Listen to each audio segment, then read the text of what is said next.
সমাজ কল্যাণ ও সমাজ শিক্ষা দপ্তরের উদ্যোগে বুধবার প্রজ্ঞা ভবনী সেক্সুয়াল হ্যারাসমেন্ট ইলেকট্রনিক বক্স ও অনলাইন পোর্টালের উপর এক দিবসীয় রাজ্যস্তরীয় প্রশিক্ষণ কর্মসূচি অনুষ্ঠিত হয়। কর্মসূচির উদ্বোধন করেন মন্ত্রী টিঙ্কু রায়। উপস্থিত ছিলেন ত্রিপুরা রাজ্য মহিলা কমিশনের চেয়ারপারসন ঝর্ণা দেববর্মা সহ অন্যান্যরা।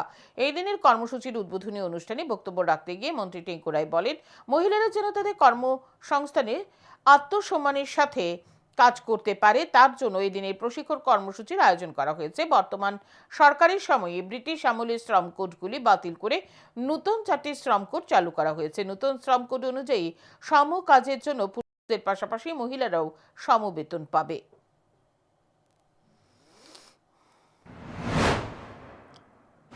আমাদের এই কার্যক্রমটা বা আজকে যে এক দিবসের প্রশিক্ষণটা তখনই সার্থক হবে যখন আপনারা নিজ নিজ অফিসে আপনাদের নিচে যারা মহিলা কর্মীরা আছে তাদেরকে যখন অবগত করবেন যে আপনাদের কর্মশালার এই আলোচনা হয়েছিল এবং সেখানে আপনাদের এই অধিকারগুলো রয়েছে, এই অধিকারগুলো যখন তাদের কাছে পৌঁছাবেন তখনই